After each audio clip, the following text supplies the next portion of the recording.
Hello friends and welcome to fantasy medicos. आज के इस लेक्चर में हम एसाइटिस के बारे में डील करेंगे। एसाइटिस आपने केसेस देखे भी होंगे या ना देखे हो तो मैं आपको इसको समझाता हूँ। एसाइटिस बेसिकली क्या होता है कि पेशेंट आपके पास आएगा और उसका पेट जो होगा वो ऐसे बाहर निकला रहेगा। स्पेसिफिक केवल जो पेट होगा वो ऐसे करके बाहर निकला रहता है। पेट के अंदर अगर हम एक जनरल भाषा में बात करें तो पेट के अंदर पानी भर जाता है और पानी इकट्ठा हो जाता है, उसे हम एसाइटिस बोलते हैं। इसी को अगर हम मॉडर्न डेफिनेशन में बात करें तो बोलेंगे the condition in which there is excessive accumulation of fluid in peritoneal cavity is called as ascites. हमारे एब्डोमेन में एक पेरिटोनियल कैविटी होती है। पेरिटोनियम बेसिकली दो होते हैं, आउटर पेरिटोनियम और इनर पेरिटोनियम। जो हमारा आउटर पेरिटोनियम होता है उसको हम बोलते हैं पेराइटल पेरिटोनियम और इनर को हम बोलते हैं विसरल पेरिटोनियम। जो हमारा विसरल पेरिटोनियम होता है इसके अंदर ही हमारे जो भी ऑर्गन्स होते हैं वो एम्बेडेड होते हैं। ऑर्गन्स लाइक हमारा स्टमक हुआ, लीवर हुआ, स्प्लीन हुआ, पैनक्रियाज हुआ, तो इनर मतलब विसरल पेरिटोनियम में ये ऑर्गन्स एम्बेडेड होते हैं। और पेराइटल पेरिटोनियम जो होता है उनकी बाहर की कवरिंग होती है। Accumulation of fluid in peritoneal cavity, outer और इनर के बीच में जो जगह बची है इसके बीच में जब हमारा फ्लूइड इकट्ठा होने लग जाता है, पानी इकट्ठा होने लग जाता है, उसको हम बोलते हैं एसाइटिस। पानी इतना इकट्ठा होता है कि पेट ऐसा अलग से बाहर आ जाता है। चलिए अब हम इसके बेसिक कॉजेस के बारे में देखते हैं कि किस वजह से आखिर ये पानी इकट्ठा होता है पेट में। तो सबसे पहला कॉज जो होगा वो हमारा रहता है इंक्रीज्ड हाइड्रोस्टैटिक पोर्टल प्रेशर, यानी हमारे लीवर में जो पोर्टल वेन है या जो पोर्टल आर्टरी, जो भी पोर्टल सिस्टम है उसका प्रेशर बढ़ जाए। उसका प्रेशर क्यों बढ़ेगा, किन किन केसेस में बढ़ेगा, तो सबसे पहले हम देखेंगे कि उनका प्रेशर, अगर पेशेंट को लीवर सिरोसिस है, अगर किसी पेशेंट को हार्ट फेल्योर है, CHF है, तो भी उसका प्रेशर बढ़े दिखते हैं। और साथ में एक और केस आता है कि मतलब थोड़ा सा रेयर है ये, बट ये भी अपने को कंसीडर याद रखना है कि पेशेंट को अगर बट-किएरी सिंड्रोम है, बट-किएरी सिंड्रोम में भी पेशेंट का जो पोर्टल प्रेशर होता है वो बढ़ता है और उस वजह से पेशेंट को एसाइटिस होता है। बट-किएरी सिंड्रोम बेसिकली लाखों में से एक है, ऐसे याद कर सकते हैं कि लाखों में से एक है कि लाख में से किसी एक आदमी को होता है बट-किएरी।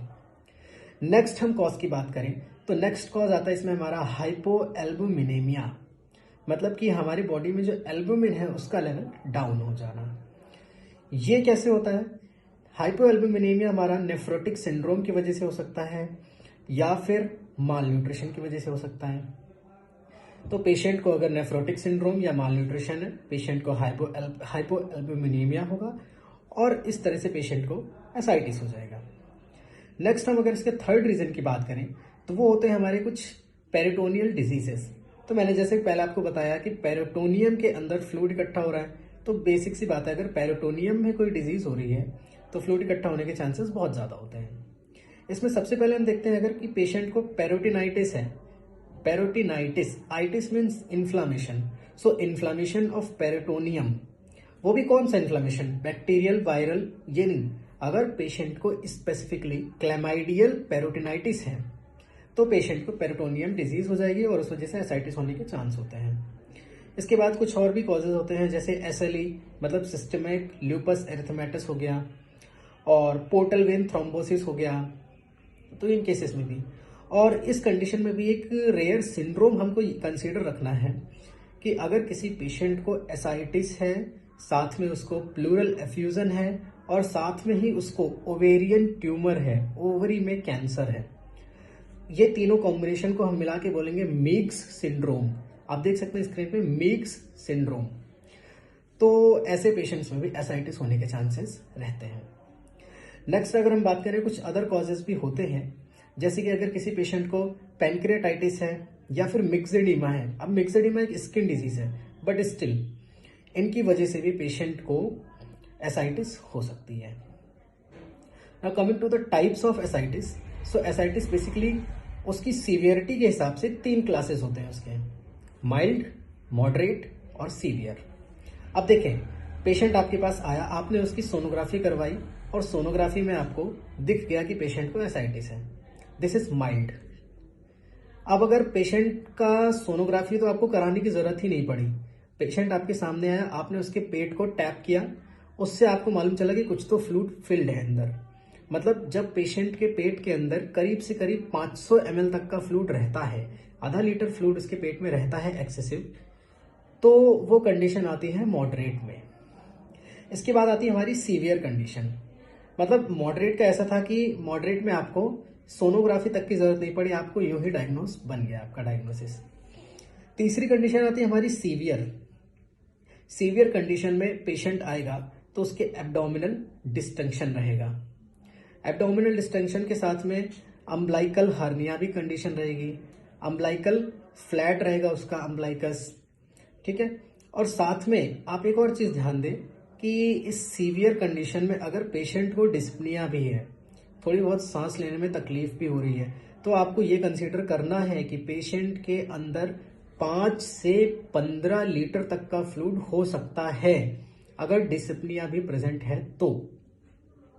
सो ये थे कुछ हमारा एसाइटिस के टाइप्स। अब हम नेक्स्ट पढ़ते हैं डायग्नोसिस। सो डायग्नोसिस को अगर हम बात करें तो बेसिकली आप पेशेंट को सिम्टोमेटिकली ही जान जाओगे कि पेशेंट को एसाइटिस है। बट फिर भी पढ़ने के लिए हम देखते हैं कि पेशेंट में अगर एब्डोमिनल डिस्टेंशन प्रेजेंट है, साथ में उसको डिस्पनिया प्रेजेंट है। इसके बाद तीसरा एक है जो बहुत ही कॉमन है कि पेशेंट का वेट गेन हो रहा है। मतलब अगर पेशेंट के पेट में नॉर्मली सी बात है 15 लीटर फ्लूइड इकट्ठा हो रहा है तो उसका वेट गेन होगा। इसके बाद पेशेंट को अगर शिफ्टिंग डलनेस है, shifting dullness in the sense कि पेशेंट को आप प्रोन पोजीशन पर लिटाओगे, सुपाइन पोजीशन पर सॉरी लिटाओगे। सुपाइन पोजीशन पर लिटाने के बाद आप एक तरफ से जब हाथ से प्रेस करोगे उसके एब्डोमेन को, तो वो सारा का सारा फ्लूइड दूसरी ओर शिफ्ट कर जाएगा। इसको हम बोलते हैं शिफ्टिंग डलनेस। इसके बाद पेशेंट में पेरिफेरल एडिमा भी रहेगा और पेरिफेरल एडिमा की वजह से पेशेंट को फ्लैंक डलनेस भी रहेगी, फ्लैंक्स में डलनेस रहेगी। Now coming to the investigation of ascites. So investigation में बेसिकली हम 2 इन्वेस्टिगेशन करवाते हैं और उसी से हमें पता चल जाता है। पहली चीज तो हमें इन्वेस्टिगेशन की जरूरत ही नहीं पड़ती डायग्नोसिस बनाने के लिए। आप पेशेंट को देखकर ही, अगर पेशेंट में मॉडरेट या सीवियर एसाइटिस है तो आप पेशेंट को देखकर ही उसके समझ जाओगे, आपका डायग्नोसिस क्लियर हो जाएगा कि पेशेंट को एसाइटिस है। बट स्टिल आपको आगे उसका ट्रीटमेंट करना है, आपको फ्लूइड का अमाउंट जानना है, इस वजह से आपको उसके पेशेंट की सोनोग्राफी या फिर सीटी स्कैन कराना पड़ता है। सो सोनोग्राफी या सीटी एब्डोमेन से आपको प्रॉपर डायग्नोसिस मिल जाएगा कि पेशेंट को एसाइटिस ही है और कोई एसोसिएटेड कंप्लेन तो नहीं है, मतलब कोई ऑर्गेनोमेगैली तो नहीं है लाइक हेपेटोमेगैली या स्प्लीनोमेगैली, पैनक्रियाज में कोई तकलीफ तो नहीं है। इसलिए हमें एक जांच करवाना जरूरी रहता है। और इसके बाद अब हमने जांच करवा ली, देन क्या आता है हमारा ट्रीटमेंट। सो ट्रीटमेंट इसका बेसिक एक ट्रीटमेंट होता है पैरासिंटेसिस। पैरासिंटेसिस का सिंपलेस्ट वे मतलब होता है कि पानी भरा हुआ है, पेट में सुई डाल के पानी को कैथेटर के थ्रू निकाल लेते हैं। पैरासिंटेसिस के बारे में मैं एक इंडिविजुअल वीडियो बना दूंगा जिसमें पूरे प्रोसीजर को आपको इजीली समझा दिया जाएगा स्टेप बाय स्टेप, कि ड्रेसिंग करते हैं, ड्रेपिंग करते हैं, कैसे कैसे क्या करते हैं, वो मैं समझा दूंगा आपको। नेक्स्ट आता है कि अब इन्वेस्टिगेशन इसमें अभी खत्म नहीं हुई। मेन इन्वेस्टिगेशन अभी एक और है कि जो हमने फ्लूइड तो उसका निकाल लिया पैरासिंटेसिस के थ्रू, अब जो फ्लूइड निकाला है उस फ्लूइड को हमें भेजना है लैब में। उस फ्लूइड में हमें देखना है कि उस फ्लूइड में कहीं प्रोटीन का क्या अमाउंट है, ग्लूकोज का क्या अमाउंट है, एल्ब्यूमिन का क्या अमाउंट है, ट्राइग्लिसराइड्स का क्या अमाउंट है, और हमारा हो गया एमाइलेज का क्या अमाउंट है, ठीक है, और सेल्स कौन कौन से प्रेजेंट हैं, कहीं कोई कैंसरस सेल तो नहीं प्रेजेंट है।